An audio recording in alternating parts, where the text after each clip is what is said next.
welcome back to the Constitutionals Podcast. I'm your host, Chad White. If you didn't know, this is the premier podcast for the website, cpluscomedy.com. Like I just said, it's a website. Go there. Welcome back in. Hi. What? Hello? I just heard, I don't know if you, something wild just happened. I don't know if anybody just heard the squeaking that just happened. But I definitely heard something in the apartment. I'll tell you right now, we are close to Halloween. I will not tell you when I'm recording this because this is being recorded about a month ahead of time. But we're close to Halloween. It is 1:43 p.m. It is very spooky. The sun is shining. I did hear a squeak or a meow of sorts. There is something in here that can make a meow, but I know for a fact she's sleeping. You might hear the trash truck outside. This is important to talk about. Hey, Chad, future Chad, in a month, when you're listening to this, you're going to go, what is he talking about? Welcome back in. We have a very special episode for you today. This is a conversation with the one, the only Myq Kaplan. Myq Kaplan is a comedian. Listen, I'll say this. If you are a person that actually knows comedy and is not a person that is just like, who knows the two spectrums of comedy, the super famous people and then the people you saw on TikTok at your local Chuckle Hut. This Myq Kaplan is a true comedian. He's a touring comedian. You've seen him on television. You've seen him on everything from Conan to Letterman to Corden and Myers, Comedy Central, Last Comic Standing, America's Got Talent. He's been Tonight Show. He's been on.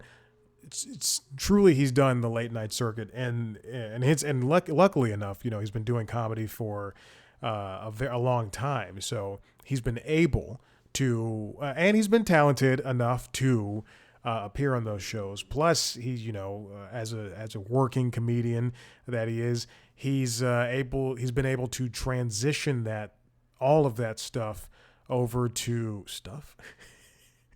He's been able to transition all the way over to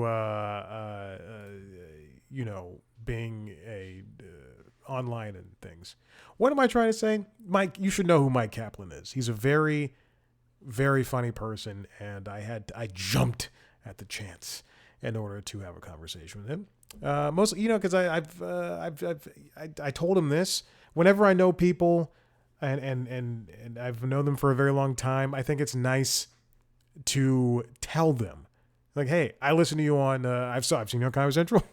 I've seen you do late night stuff. And also, I've listened to you on podcasts before, so it's good to be like, hey, I heard you on Never Not Funny, for the past 10 years, whenever you're a guest. So I talked to Myq Kaplan.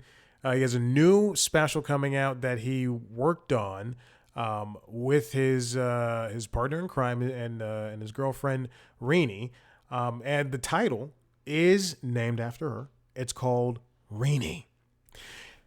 This is one of those joints that was, and I'm trying to speak like Spike Lee from now on, but this is one of those joints where he went to, he worked on it.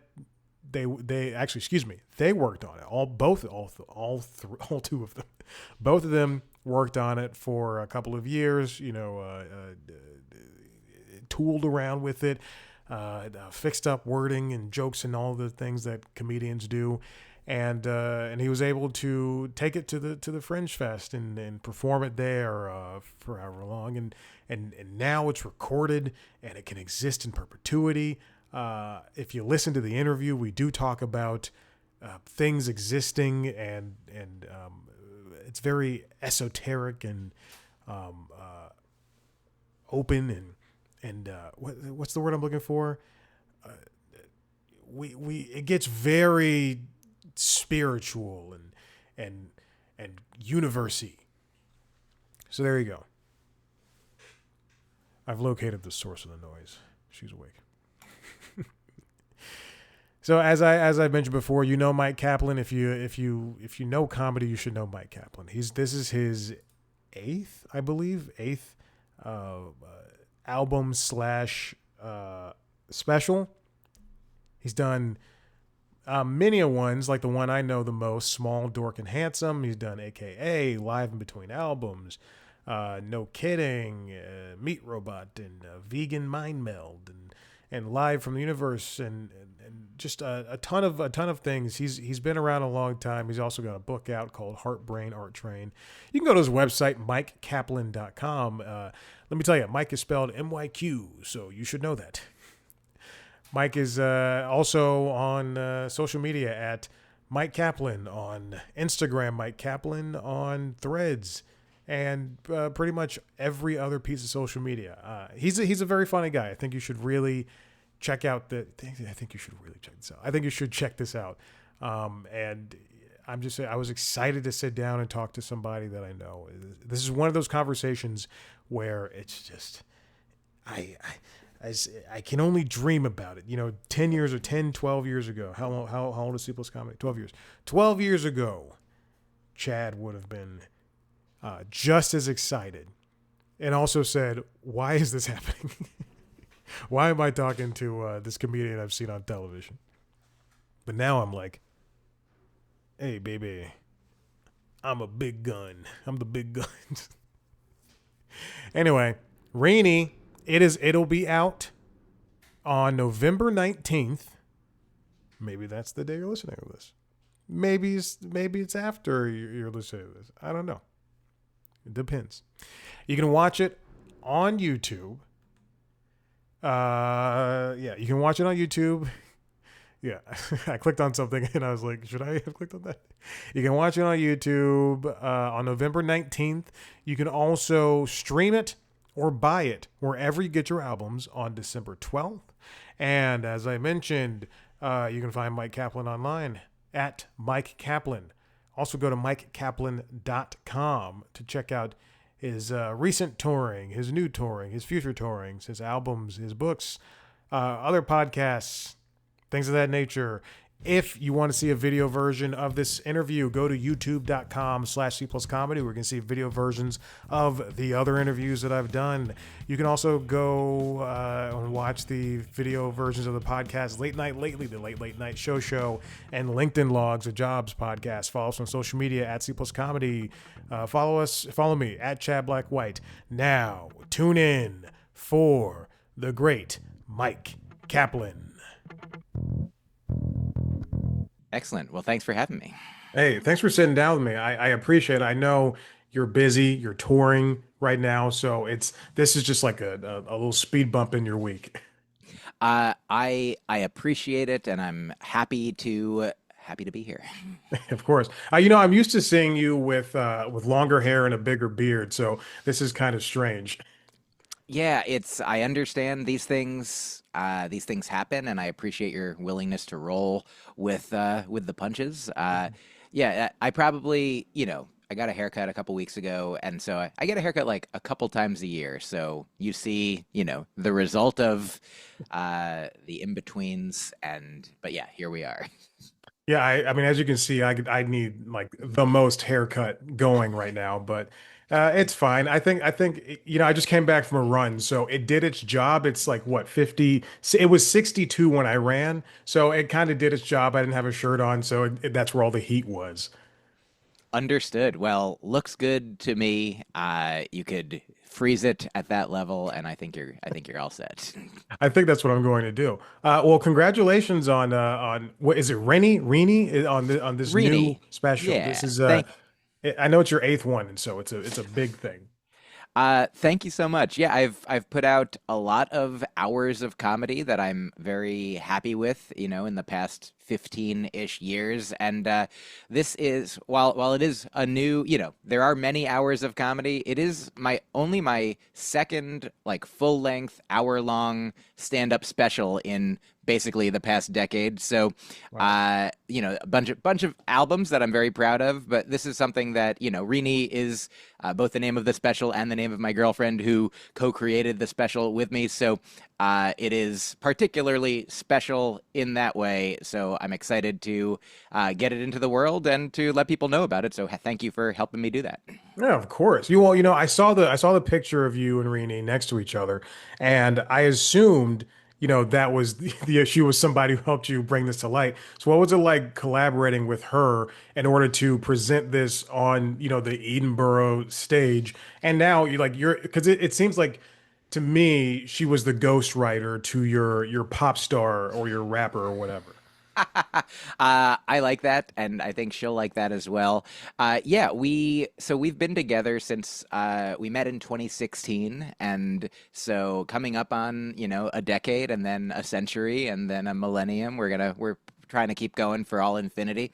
Love it. Um, and I actually we both went to the Edinburgh Fringe Fest for the first time in 2018, and that was, I would say, we'd been together a couple years at that point, Mhm. and she came to all of the shows that I did. Basically, I think Wow. maybe she, yeah, essentially for the most part, she was at every show, and she watched and gained familiarity of, not only at those shows, but also other shows. She travels with me Yeah. frequently, not always, but frequently.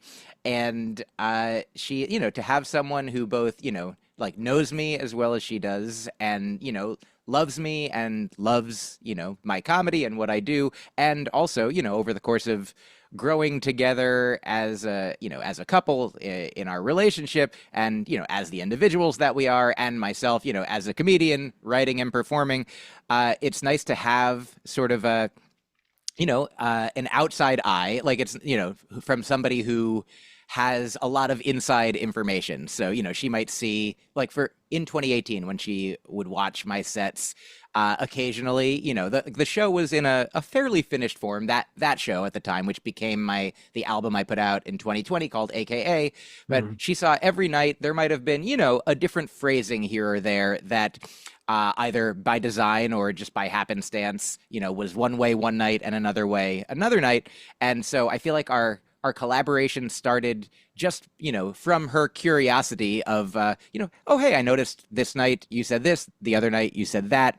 Why? Or, is there a preference or a reason? And if she had a preference, like she has, I feel like, a strong artistic sensibility. She is a very creative, funny, person who creates meaningful art as well. And so I thought that her thoughts and her feedback and her opinions were very valuable. Like Mhm. sometimes, I would have a reason why I preferred it one way, and she might have a reason why she preferred it one way, and we would have conversations that were very valuable. And I feel like a lot of the time it would be I would say something just the way that it came out, and it was funny to me and it worked for the audience. And Right. sometimes she would say, I wonder if it could make more sense if, like, what if you made the point this way? And then I would initially be afraid or concerned, like, but what if I, take it apart and put it back together and it's working now? But I would find frequently I took the chance. I was like, I want the jokes to be funny. I also want them to, mean something, and Mhm. especially if they're about things that I really believe and think and care about.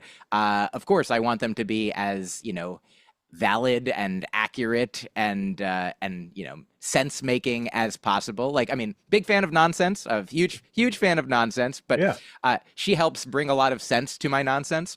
And so I would find that sometimes when I, took it apart and put it back together, or just even added an extra line to clarify the truth, like that, it would work, the way I wanted it to, as it did before, and more, Mhm. or better. And so since at least 2018, sometimes even if she's not at a show, if she's at a show, she might take notes. If she's not at a show, I might, send her the recording of the show, and then, sort of the next day, she might offer feedback, ideas, as we both want. Okay. And yeah, and then sort of from that point on, somewhere between, over the last 7-ish years is when this show that is now called Rini has sort of come into shape. I mean, it came into shape because sometimes she would just say things that Mhm. were themselves funny, and I would be like, "That's funny. Maybe I'll use it on stage." With her blessing. And sometimes I would have my own ideas that then she would, again, offer like shaping to.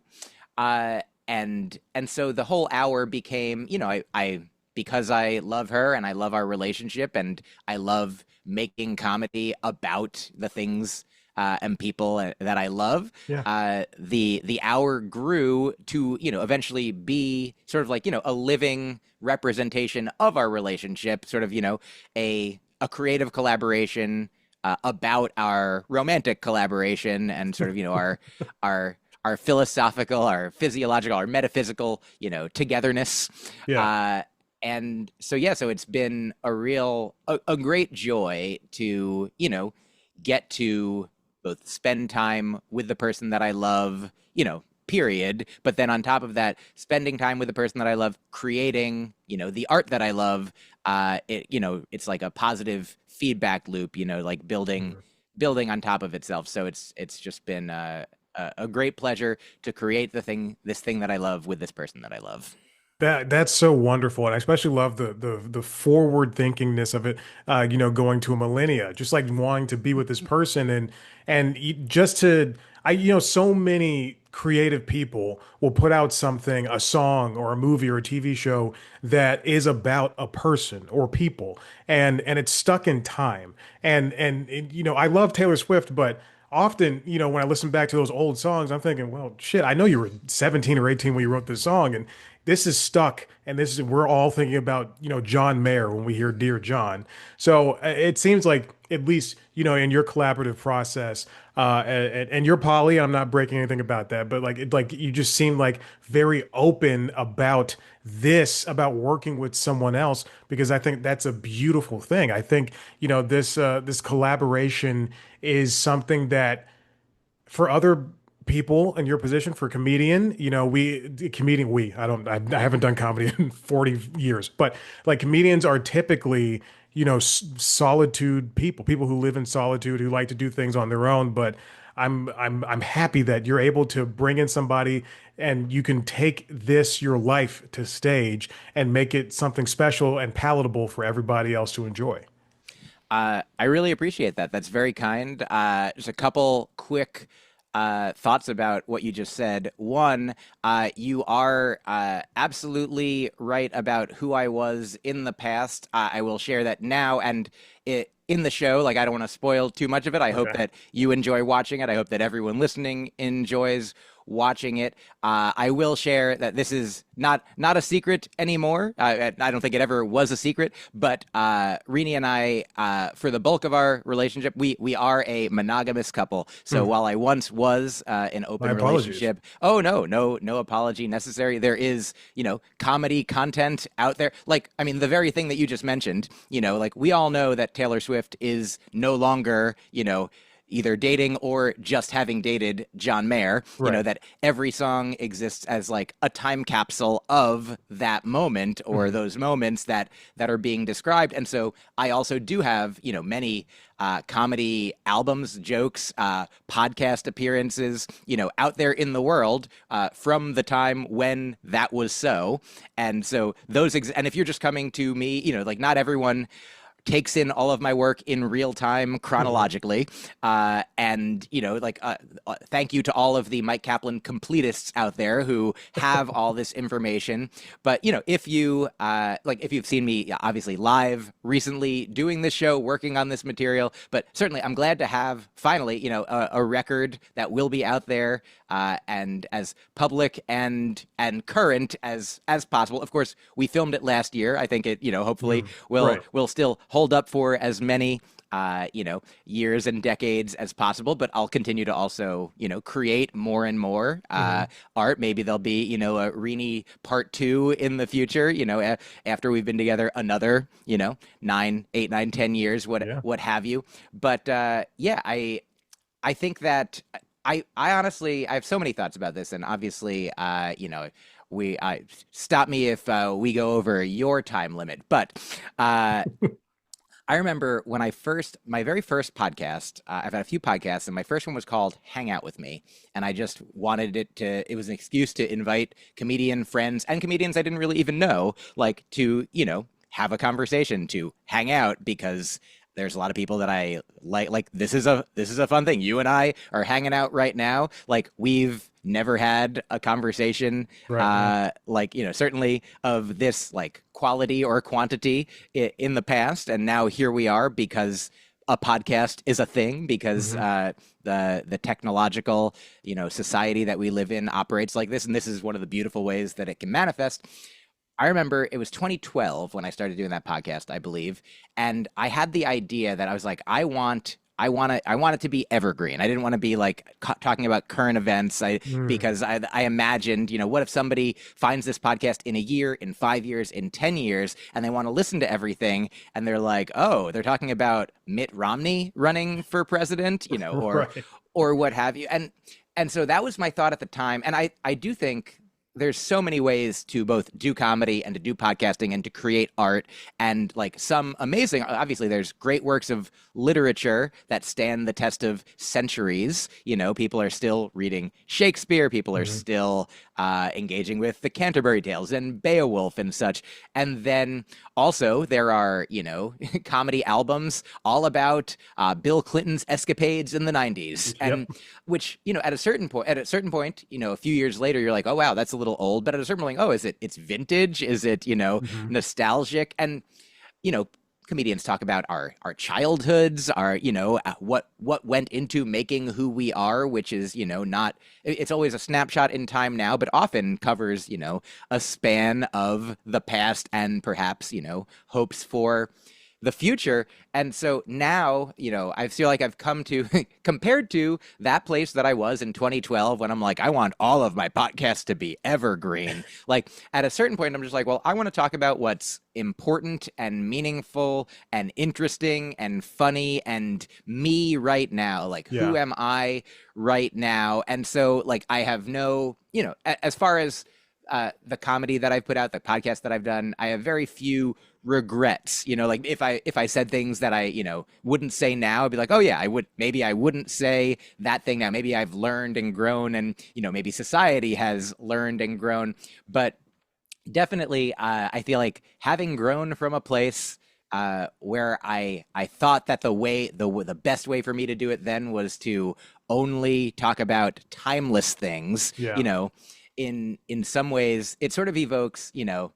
There's there's this musician I love named Dan Byrne, and he has a song called "New American Language," and one of the lyrics in that song is I think it's I said, love, love, love is everything. Or she said, love, love, love is everything. I said, okay, yeah, whatever. She said, what does that mean? I said, yeah, but it's good to have a backup plan. And then at some point, let me say, getting to the lyric where somebody says, loving everyone is the same as loving no one. I think he says, I think I love everyone. Maybe I love everyone. And she says, well, isn't that the same as loving no one? And he says, okay, yeah, whatever. And I want to try to be as thorough as possible about Hmm. how that makes me feel. Number one, I think that loving everyone is different and better than loving no one. I mean, even if they add up to the same results, which I don't think they do, Hmm. in that of course, you can't spend all of your time on everyone, because what does that even mean? Like right Right. now, it's you and me, a little Yeah. later, it'll be me and another podcaster, a little later, so I am still polyplatonic and polypodcastic, but I don't only do one podcast, but I do have one romantic monogamous relationship. Yeah. But the idea of I don't know if you're familiar with this concept of in Buddhism, I've been learning about recently. Hmm. There's a definition of love, and when you love someone, what it means is that you wish for their happiness to increase. Like that is the basic definition of one meaning of love in Buddhism. You wish for their happiness, and by that definition, I love everyone. I want everyone's happiness to increase. They have a corresponding definition of of compassion, which is you want everyone's suffering to decrease. If you're compassionate for Right. someone, you want their suffering to decrease. If you love them, you want their happiness to increase. That's what I mean. That's the main project of Buddhism is the increase of happiness and the decrease of suffering for all sentient beings. And so I feel that, and I'm trying to connect this back to the way that I used to be, where I Mhm. was like, only talk about timeless things. I'm like, well, if you only talk about timeless things, then maybe you're going to miss a lot of the timeful things. Mm. Maybe something important happens today. Like even I feel like I've never thought about this, but with respect to my comedy career and my comedy, my creative projects, like it's not that I mean, I haven't chosen to talk about like, the politics news of the day, not specifically because I'm like, oh, if if I talk about, like jokes take a while to sort of, ripen, and the news cycles so fast that, by the time like I've perfected my joke about July of 2025 and now it's, 6 months later and Yeah. like that news story is gone. I mean, I think it's beautiful when a thing happens in the moment, in a room, in a day. Like if I think of a joke, I will tell it, Mhm. even if it's only ephemeral, even if it's as impermanent as, one news cycle, one moment, one show. I think those are some of the most beautiful moments of any show. And maybe those will be things that stick with people forever, or maybe they'll be things that nobody remembers after that instant, but it was, real and true and meaningful in that moment, which is all to say, my next hour will be a lot of jokes about Bill Clinton in the 90s. No, but it's all to say, I'm thrilled to have the project Rini and the person Rini in Mhm. my the person Rini, the ever shifting, growing, learning person and relationship, along with me, the ever shifting, growing, learning person, and that I'm glad that we have this this moving snapshot, this hour long project that took the better part of our almost entire relationship, at least 5-ish years Yeah. of the 8 that we were together at the time. That it's sort of been in the works, and so yeah, I'm happy that it will be out there for millennia to come for all manner of sentient beings who can take it in. Yeah, that I think that's a very that's an excellent answer and a good way to put everything. It's the like going back to what you said about the timelessness. You are correct. I think there's a lot of people who will harp on that thing of the evergreen, and then they'll get stuck on doing that. And I'm not saying I'm not one of those people. I've definitely done that. But the Nike, just do it. Just go out, just truly just go out and put it out. It doesn't matter because even in 20 years, you're right. The comedy album that's about the albums rather that are about Bill Clinton or telling jokes about Nixon or whomever from the 70s, 80s, 90s, it's still kind of prescient today because I speaking of you, I remember you doing Corden and Conan and Myers, and I saw you on Comedy Central. So I've seen all those jokes, and I can still laugh at it in the same way I can still laugh at George Carlin, in the same way that I can still listen to I can still listen to U2 songs from the late 80s and early 90s, and it all is sadly, a lot of the war stuff is still going on. So it's important that we have these time capsules, as you refer to them as, like still floating about, because it's important, like it's important for society and to show where we were at that point in time. Like I get like I'm a huge fan of Never Not Funny, and I've listened to a majority of your appearances on that podcast, because there's a subscription, and I can go back and I say, oh, let me listen to Myq Kaplan from 10 years ago, because that's what I want at that point in time, and then I can listen to it. And so I think if Rini, is as powerful as you're putting it, and by powerful I mean like it's going to change the world, but it's as powerful as what you have put on display today, then by all means, this needs to exist, and really just not only show who you are as a comedian now, but also show who your partner is, and who you are together, and then what can come of it. And then as you said earlier, the fans can get part two. Absolutely. Thank you so much. That was very kind of you to say. I think I don't know if I have this direct quote, but I'm gonna listen back for the blurb.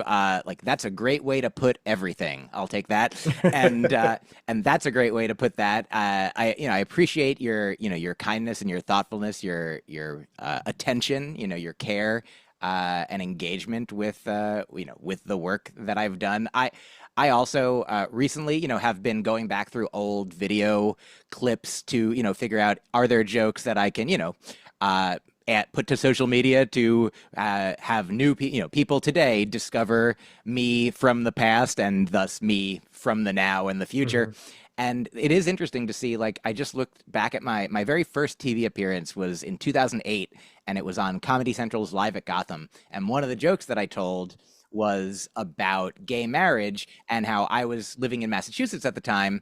And Massachusetts at that point was the only place that gay marriage was legal. Hmm. And so in the joke, I say, in Massachusetts where I live, gay marriage is legal, but other people are thinking these things. And so that's an interesting thing to see, like societally, to, be if there are people, I mean, I hope that gay marriage continues to like be the law of the land, and at who know, this will be perhaps a weird time capsule where Yeah. back and forth in time and space, being like, what rights do people have, what laws exist, and so that's something that it's so interesting. Like, yeah, like if I watch an old Carlin or Lenny Bruce, like sometimes you might need, footnotes to be like, what was going on in society at the time to, for Lenny Bruce in particular, to be like, what is he talking about? Hmm. And, like if you go back far enough, you want to read Beowulf, you need to know Old English, and that's Yeah. not what we're speaking right now.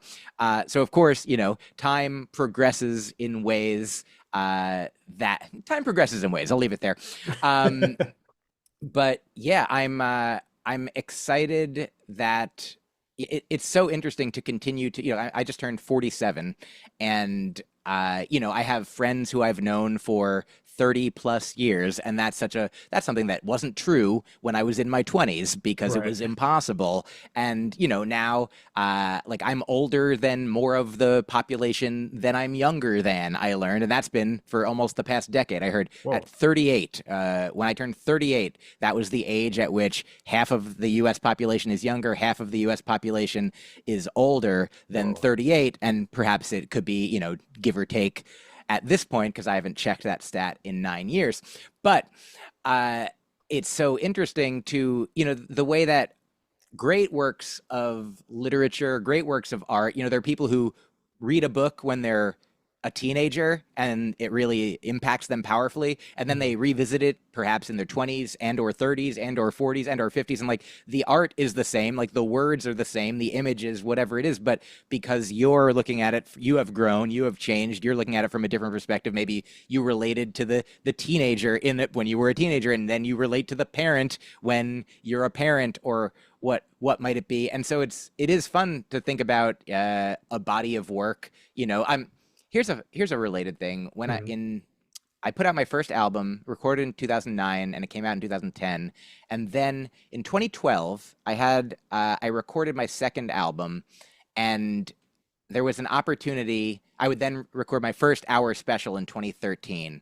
And I was talking with a friend about whether, because by that point I had now a couple hours worth of material such that the Right. second album and the special could be either, like, if I had 2 hours to choose from, I'm like, should I make it just the album and the special the same, like edit out, like, just make it the most powerful stuff that like the funniest, the most, and just, Yeah. save the other stuff for later, but just, should I just try to have it be like the best of the best? And my friend shared with me what he said was a quote from director writer Michel Gondry, who I think did like Eternal Sunshine of the Spotless Mind. Um, and the quote was something like, it was the spirit of it was, quality fades, quantity doesn't. Hmm. And that is to say, like, if you make one great work of art, I mean, obviously, if you make one great work of art, incredible. That's more than zero. Yeah. But to my question of, should I have both of these be the same, or should I do an album that is different than the special. And he's like, if you can do an album that's different from the special and you like it, you know, if you like all of the jokes, if you like all of the material, why not have 2 hours out there? So I think we made the album, I made the album 45 minutes and I made the special an hour, and it's an hour and 45 minutes of different material that's out there that I'm very happy to have. I've another friend who watched the special and told me that one of his favorite jokes was a joke that I would have extracted if I was only going to have it be an hour. I was like, this is one of the jokes that I would have removed. He's like, well, that's my favorite one. So we never know also, you know, how our work, how our art is going to, you know, affect another person. Right. Like, you know, it's our, you know, task to come up with what we think is the best and what we want to put out there. And then once it's out there, like everyone else gets to engage with it, like sort of symbiotically, and like sort of a, you know, a call and response, a duet of sorts. Right. And so yeah, so I'm excited that that, you know, even some of the stuff that I'm like, if I listen to it or if somebody else listens to it, I'm like, oh, this is a little dated. Well, if something's dated, then that means that you've grown. You know, that Right. means, like, I have this joke that I tell almost exclusively only on podcasts. Okay. But it's about how when I started in about 2002, I remember thinking I was, you know, I was like, I know what I'm doing. I'm good. I got some stuff. And then a year later, I would look back at the material. I would look back at listen to a set from a year earlier from when I was starting, and I would think, ooh, that is not good, but thank God I'm good now. And then a year after that, I would listen back to that performance era, and I'd be like, ooh, that was no good, but thank God I'm good now. And every year I'd look back on the year before and think, that was not good. Thank God I'm good now, until eventually it's now. And I'm like, well, I know I could improve a little. So, but the great news is, you know, like I was a little baby, I was a little child, you know, comedian learning how to do it. And there's this artist, writer, comic creator, teacher named Linda Barry, who I love, who in one of her books says, how old do you have to be to make a bad drawing?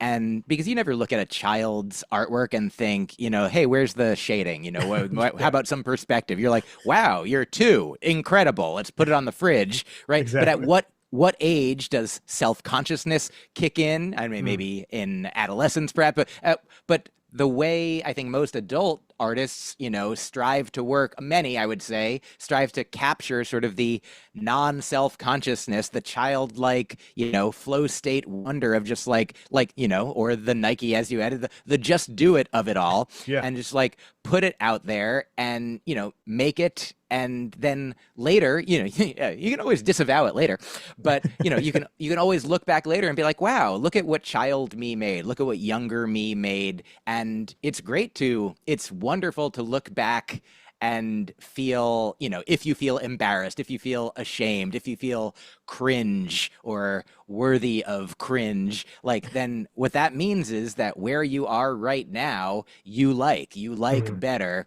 And, you know, and if there are jokes entirely that you're like, if people listen to my comedy from 20 years ago and are like, why is this guy talking about gay marriage so much? Like, everyone like, cool, great. I'm so glad if comedy, if society progresses beyond, you know, some of the points that I've made, like, wonderful for society. Like, I used to think when I had these game jokes, like, that were sort of pro gay marriage jokes, I would, whenever I would hear other comedians like start a joke about gay marriage, I'd be like, please don't be my joke. Please don't be my joke. But I hope this is a different joke. I hope it's a different joke. But, and like, you know, and I feel like I'm confident in, you know, the material and the work that I did. And, but also I was like, if anyone ever like came up with a similar concept, that was motivated to help people, motivated to help society improve and be kinder and fairer and more inclusive and progress, like, then I'm like, oh yeah, it would be wonderful if everyone had a joke that was, you know,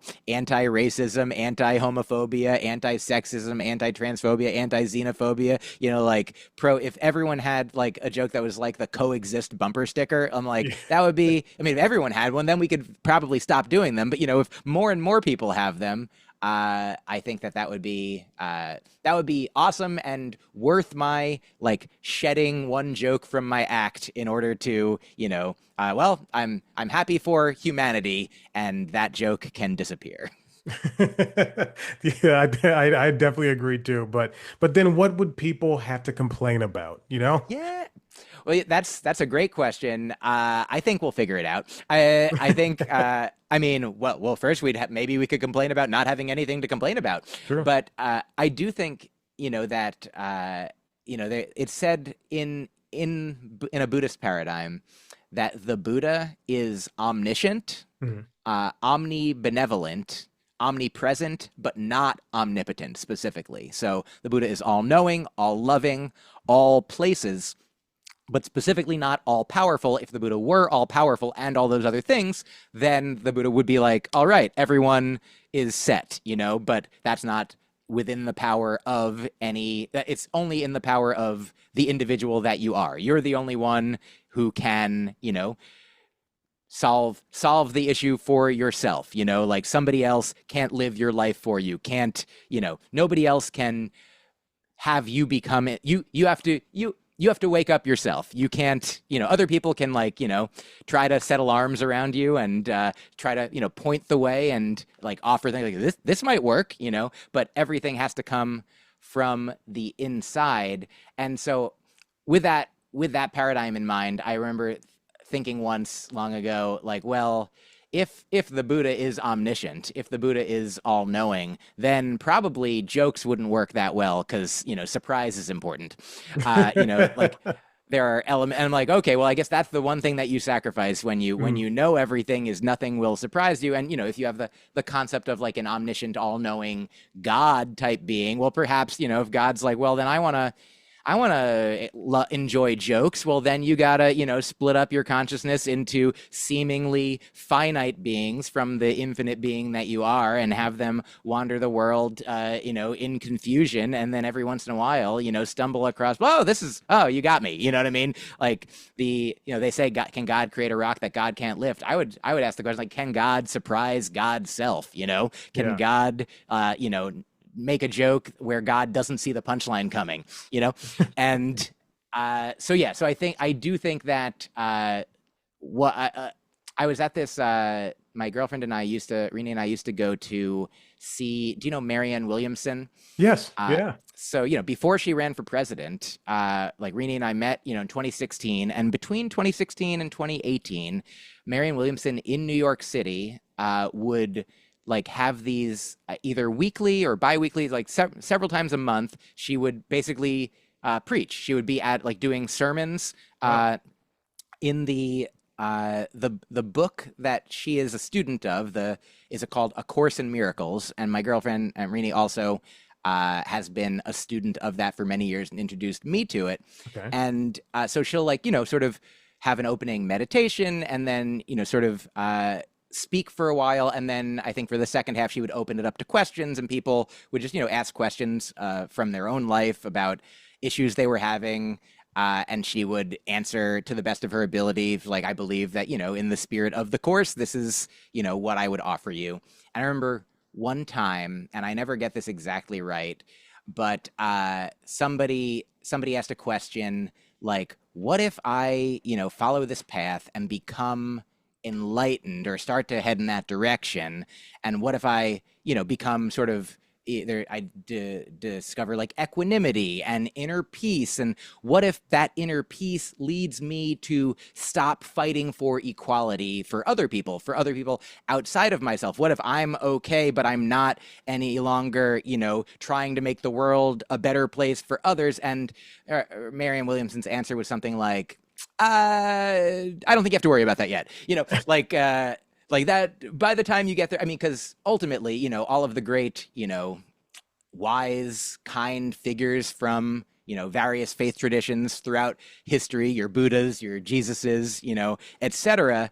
Like, it wasn't that I got mine and then, sat it all the rest of the way out. They were Yeah. like, let's bring everyone else along. Let's try to, be the change we want to see in the world, in other people. Let's, lead by example, for Right. example. And so to that, I say all that to answer your question, like, well, if we all if everything progresses so much, like, what will we have to complain about? Be like, that'll be a fine problem to be had once we get there. Oh God, Mike, yes, that's very smart and a very educated way to drill down on that. I like that a lot. I Look, I'm sorry we're coming up on time, but Yeah. you're a very smart person. You're on your way to you got this path to enlightenment. You're very funny too. This is great. I'm so happy that I was able to sit down with you. I hope to have many more talks with you because you're a funny comedian and you've got a lot to say. So yeah, thank you so much for doing this for me. I appreciate it. Thank you so much for having me. It was a real pleasure. I appreciate you very much. Yeah, of course. And hopefully this comes out and people just get into it. It's free on YouTube. You can listen to it. I'm sure after the fact, wherever you get your comedy specials and comedy albums and everything. Right? That's it. Absolutely. Yeah. Yeah. Thank you everyone for experiencing this and for checking out Rini on YouTube for as eternity as possible. And so, yeah, thank you for having me on and helping to spread the good word. Of course. Mike, you're the best. I'll see you next time. Thanks again. Same. Thank you.